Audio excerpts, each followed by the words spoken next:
Dari tanah air yang jauh di ujung timur, Indonesia, ratusan tahun lalu, rindu akan tanah suci telah mengakar dalam sanubari umat Islam. Sejak abad ke-16, catatan-catatan perjalanan mencatat, orang-orang Nusantara berlayar menantang samudera, menempuh berbulan-bulan perjalanan demi menunaikan rukun Islam yang kelima, haji. Pada masa itu, perjalanan haji bukan sekadar ibadah. Ia adalah ujian hidup dan mati. Jamaah dari Aceh, Jawa, dan Sulawesi menumpang kapal layar, melintasi Selat Malaka, singgah di India atau Yaman, lalu melanjutkan ke Hijaz, wilayah yang kini menjadi Arab Saudi.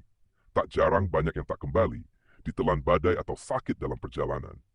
Tapi mereka berangkat dengan iman sebagai bekal utama. Memasuki abad ke-19, masa kolonial Hindia Belanda, keberangkatan haji menjadi perhatian pemerintah kolonial. Setelah beberapa insiden politik dan wabah penyakit di Tanah Suci, Belanda mulai mengatur ketat keberangkatan. Tahun 1959, lahirlah ordonansi haji. Calon jamaah harus mengantongi izin dan jumlahnya dibatasi. Namun, hal itu tak menyurutkan niat umat.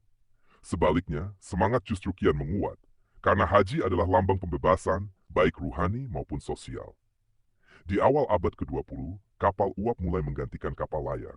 Waktu tempuh pun lebih singkat, dari berbulan-bulan menjadi hanya beberapa minggu. Jamaah haji Indonesia biasanya naik dari pelabuhan di Batavia, Surabaya, atau Padang, lalu menempuh perjalanan laut ke Jeddah. Kapal seperti SS Koningin de Nederlanden menjadi saksi lautan air mata, antara haru, takut, dan harapan.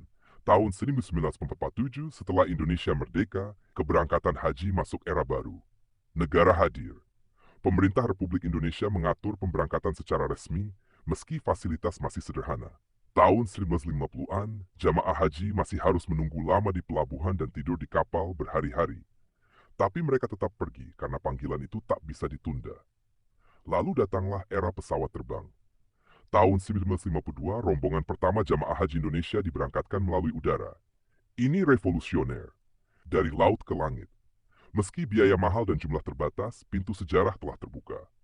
Tahun demi tahun, fasilitas kian membaik. Pemerintah membentuk panitia penyelenggara ibadah haji dan kerjasama dengan pemerintah Arab Saudi diperkuat. Tahun 1980-an, keberangkatan melalui embarkasi-embarkasi besar seperti Jakarta, Surabaya, Medan, dan Makassar mulai terkoordinasi rapi. Kini, setiap tahun, lebih dari 200.000 jamaah haji Indonesia berangkat. Mereka tak lagi naik kapal layar atau menunggu izin kolonial. Mereka berangkat dengan pesawat modern, didampingi petugas kesehatan, pembimbing ibadah, dan sistem yang terintegrasi. Mereka adalah bagian dari sejarah besar bangsa ini, meneruskan jejak para leluhur yang lebih dahulu menjawab panggilan suci itu. Namun satu hal tetap tak berubah. Haru di pelupuk mata saat melepas keluarga di bandara, gemetar di dada saat menjejakkan kaki di tanah haram, dan linangan air mata di depan Ka'bah ketika doa-doa disampaikan.